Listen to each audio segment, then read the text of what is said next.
Hey guys, this is Sandy White from Simply Fit, your #1 health and wellness cheerleader. Today, I want to share with you guys about hip mobility. Yep, this soccer ball is going to help you out. Having hip mobility, or the lack of, let's start with that one. The less mobility that you have with your hips, the more challenges you'll have walking. The way you can have better hip mobility, and with what's going on, I want to jump back to the pandemic. The pandemic lasted for about 2 years, I want to say, and we found a way to cope, not being able to go out, so on and so forth. And any of you guys that experienced or care to remember, you know, there were some things that we didn't like, and then there were some wonderful things that came out of it. One of the things that came out of it that is, depending on how you want to look at it, to me, wasn't a very good result. And that was a constant sitting. When we sit, when we eat and we drink, basically we're having dinner or a meal or just chatting with our friends. We're sitting when we're picking and dropping off the kids, driving on road trips, watching movies. The point I'm making is that we're sitting. And don't forget, if you had to go back into the office, you're sitting more. You're at your desk working, you're going to meetings. Ding, ding, ding. I did not forget the remote worker. You're sitting at home working more in a seated position than you are ever before. So with that being said, and I'm just going to do some easy ones, but they're not going to be easy if you haven't been exercising your hips. So the more you exercise, the better it gets and the easier it gets. So I'm just going to give you like 3 of them, but there are so many more and you can make them advanced. So all of the ones that I'm going to show you today, they're going to be super easy. If you add a resistance band to your thigh or your ankle, actually, I'm probably going to give you guys some bonus ones. And these are very easy and you guys have seen them before, but you didn't know that they were excellent for your hips. And a lot of times we do the 2 exercises that I'm going to show you. They're called the fire hydrant. I know you guys are familiar with that one. We're going to do that one and a straight leg on your side using that one. However, if you're not used to moving those hips because you've been sitting so much, the easy ones are not going to feel comfortable to you at all. You can also add a kettlebell. So if you're standing on a platform, maybe not like this one,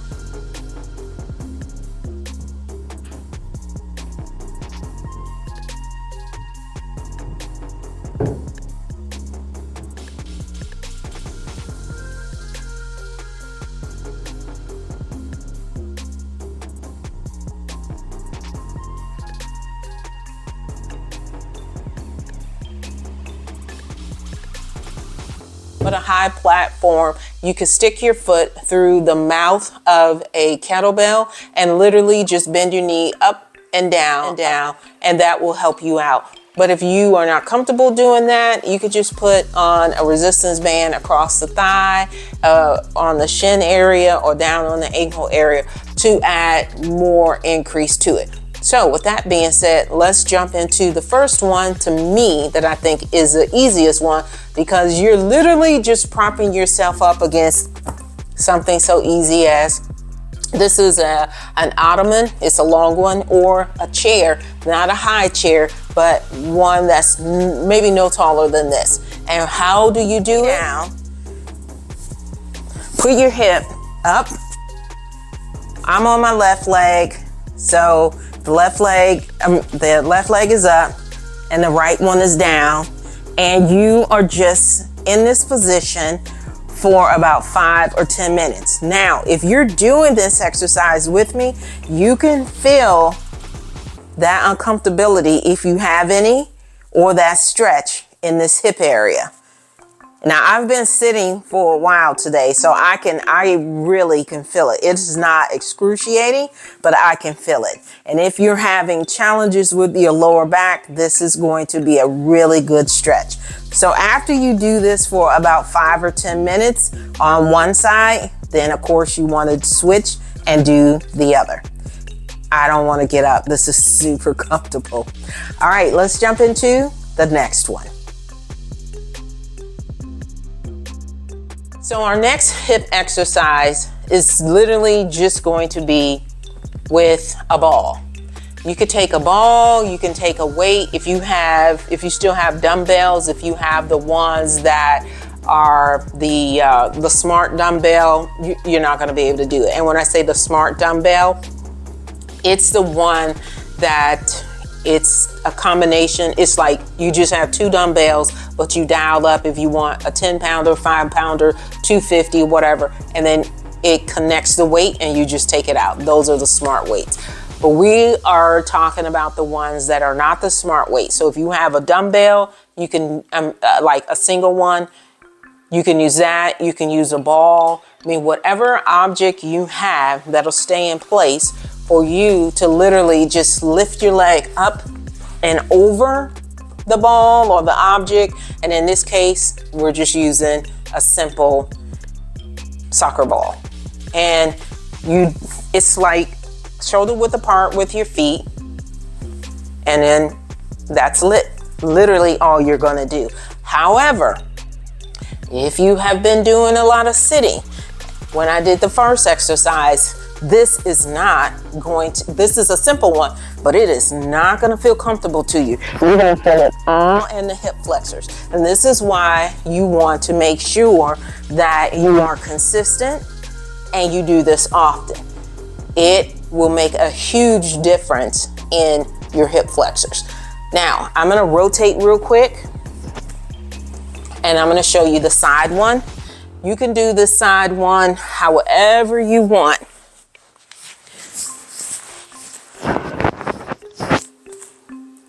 This is a fire hydrant. If you want to add more resistance, then take a band and put it around both knees. And then as you're lifting up, you will feel that additional tension with the exercise band on whichever hip you're working. And then of course, you want to be straight and lift the leg straight up and back down. Straight up and back down. Try not to flop it. Now, here's some additional one. You can do this one as I'm sitting, like right now. And for me, I can feel this. This is comfortable. And then you can lean back into it and hold. Or if sitting right in this position, you are like, this is so uncomfortable. It's tight. My hips are tight. I need to stretch. Start right here. But you can do both of them at the same time. Down, bring it up. And for most of you all, you may have one side that's tighter than the other. It's okay. And I always tell you all, I'm gonna give you 2 or 3, and then I jump into a whole bunch. Indian style, feet together, press down. When you're pressing, I'm using my elbows and my forearm, and I'm leaning and I'm pressing. If that is too uncomfortable, you can do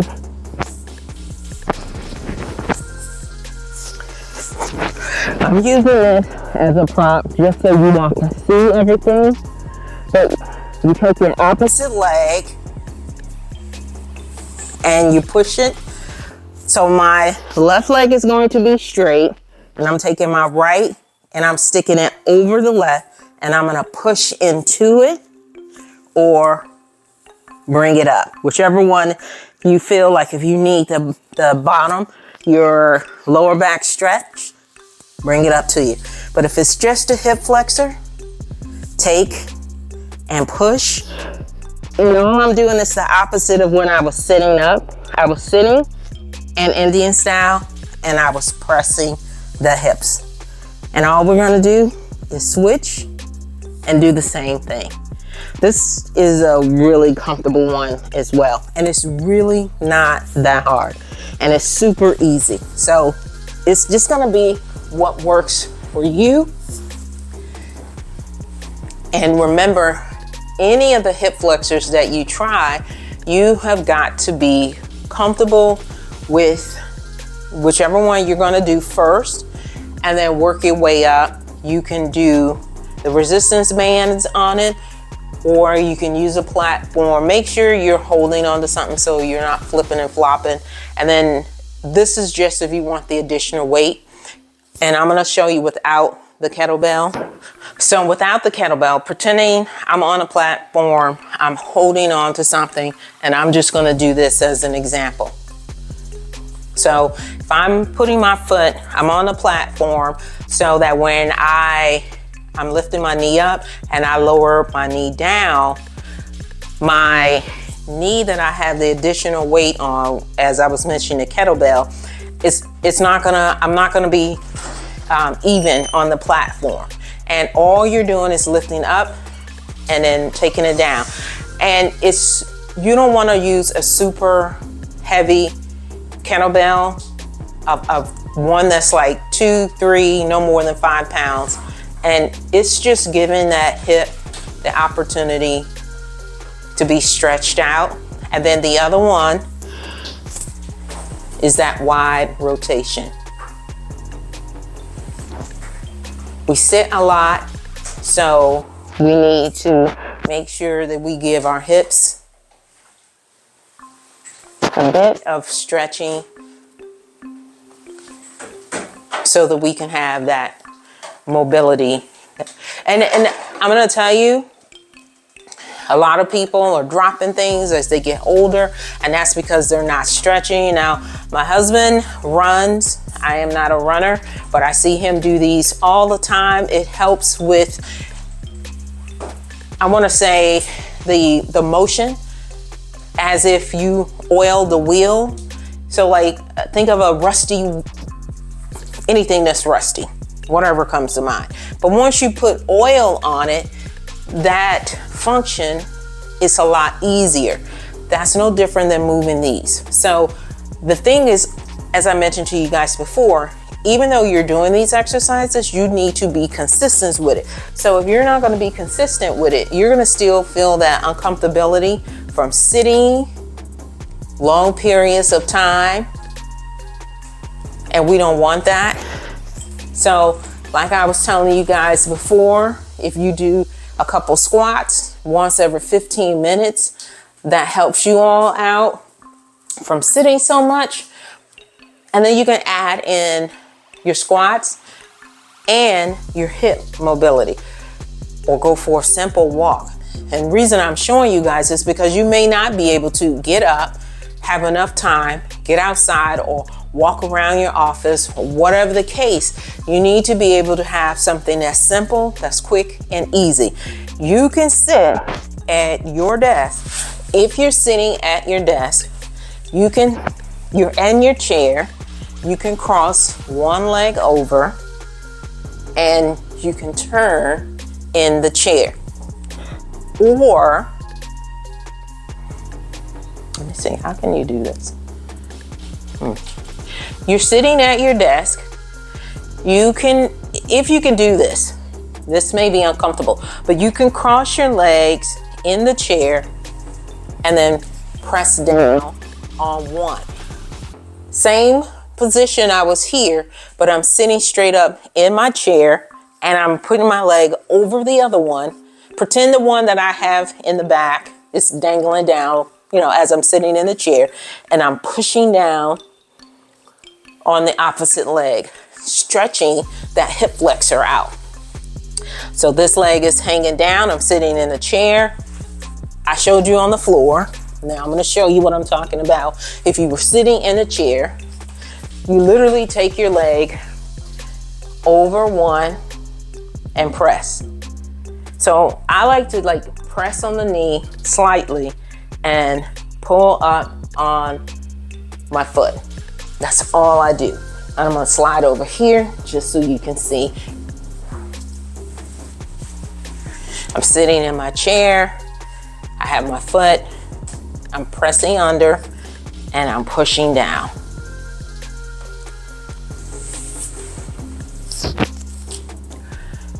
You have got to get comfortable with doing these exercises if you intend to walk and be flexible and do what you need to do for long periods. I'm not telling you to do this exercise at work, but it is one that you can do. So you're on the edge of a chair, shoulder width apart, and you want to lean and push. Forearms, elbows down, and I'm pressing. That's it. Really easy exercises. Pick the one that works best for you. And think about this. The more you exercise and stretch your hip flexors, the more of an opportunity you have to be mobile for longer periods of time. So you want to be consistent in stretching. Pick one of these or all of them. Just be consistent, and you want to continue to stretch. You can do this while watching television. If you're like, there's no way I'm doing any of this stuff while I'm at work, then while you're watching television, the one that I like the best,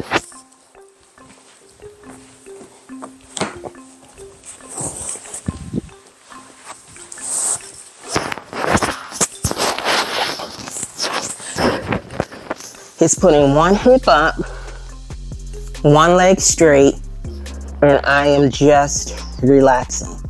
This feels like you're doing nothing, but honestly, you're stretching out your lower back and you're giving your hips an opportunity to go back in line. A lot of times, because our hips are out of line,